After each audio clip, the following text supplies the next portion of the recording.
বলেন তো এটা কি? এটা কি আপনারা চেনেন কেউ? আমাদের বরিশালে এটাকে বলা হয় জামরুল। আপনারা কি বলেন? আপনাদের এলাকায় কে কি বলে সেটা আমাদের কমেন্ট বক্সে জানাবেন।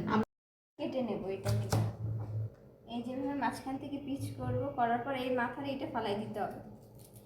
এটা অনেকটা, এটা তো ফ্রেশ, আমারটা তো অনেক ফ্রেশ, অনেকেরটা ফ্রেশ থাকে না।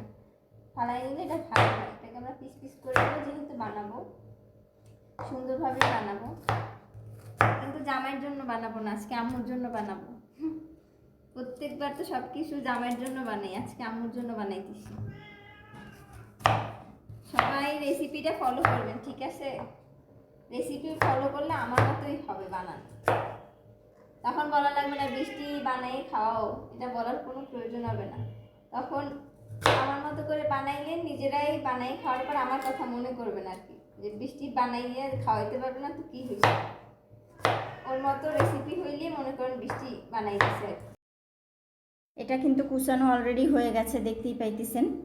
বৃষ্টিমণি সব করে ফেলেছে, টুকরো টুকরো করেছে, এখন এটা বানাবে। এই যে এটা হচ্ছে কাসুন্দি। প্রথমত আমরা জাম্বুলের মধ্যে কাসুন্দি দিয়ে দিব। যেহেতু আমার জাম্বুল হচ্ছে 4-5টা নিছি, সেই হিসেবে আমি একটু কাসুন্দি বেশিই দিব। এই যে কাসুন্দি দেওয়া শেষ। এটা একটু বড় সাইজের তো আপনার, বেশি একটা না, 3টা-4টা কাটার পরেই অনেকগুলো হয়ে গেছে। দেখেন অনেক হয়েছে। এই যে লবণ দিয়ে দিলাম, এখন সামান্য পরিমাণে লবণ দিয়ে দিলাম। এখন আমি এটাকে বানাবো। এখন আমি সামান্য পরিমাণে সরিষার তেল দিয়ে দিলাম। কিভাবে বানাবো এটা আপনাকে দেখাবো। এটা দিয়ে এভাবে ঢেকে, আপনারা যে কোনো একটা ছোটো পাত্রের মাঝখানে নিয়ে ঢেকে এভাবে ঝাঁকি দিতে হবে। ঝাঁকি দিলে কি হয়, হাতে মাখানোর থেকে ঝাঁকিটা অনেক বেশি মজার হয়, মানে এটা অনেক সুন্দরভাবে মিক্সড হয় আর এটা খুব ভালো হয় খেতে। এই আমার হয়ে গেছে। ঝাঁকি দেওয়ার পরের অবস্থা দেখেন, এই যে কি সুন্দর হয়েছে। এভাবে যারা করবেন, এভাবে ঝাঁকি দিয়ে নিলে একেবারে মিক্সড হয়ে যাবে, মানে আসে না, গায়ে গায়ে লাগে না, অনেকটা থাকে। এটা কিন্তু খেতে একদমই অসাধারণ। এই যে বানানো হয়ে গেছে, এখন ঢেলে নিচ্ছি এটা সুন্দরভাবে। মা এবং মেয়ে দুজনে খাবো, এই জন্য খুব সুন্দর করে এটা একটা চামচ দিয়ে একটু পাশে যাতে পড়ে না যায় আর কি গুছিয়ে দিলাম। দেখেন বানানোটা কিন্তু আসলেই অনেক সুন্দর হয়েছে। এই যে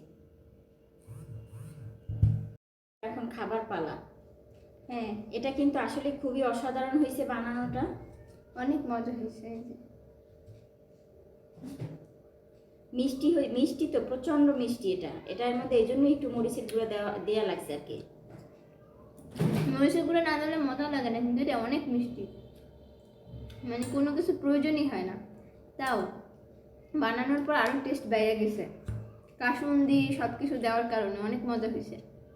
যারা গ্রাম সাইডে থাকে তাদের তো গাছে হয়, এগুলো প্রচণ্ড পরিমাণে হয়, তারা এইভাবে বানিয়েও খেতে পারেন, খুবই মজা হয় আসলে। তো আজকে হঠাৎ করে এটা বানালাম, দেখি যে আসলে খাবারটা ভীষণ মজা লাগতেছে, খুবই মজা। এখন যদি গ্রামের বাসা হইতো, মানুষ পুকুর পাড়ে বসে বসে খাটে বেশিগুলো খায় না, এরকম করতে পারলে বেশি ভালো লাগতো আর কি।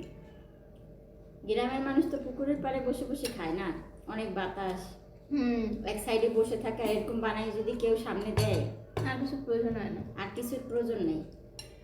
না, আমার গ্রাম অনেক বেশি পছন্দ।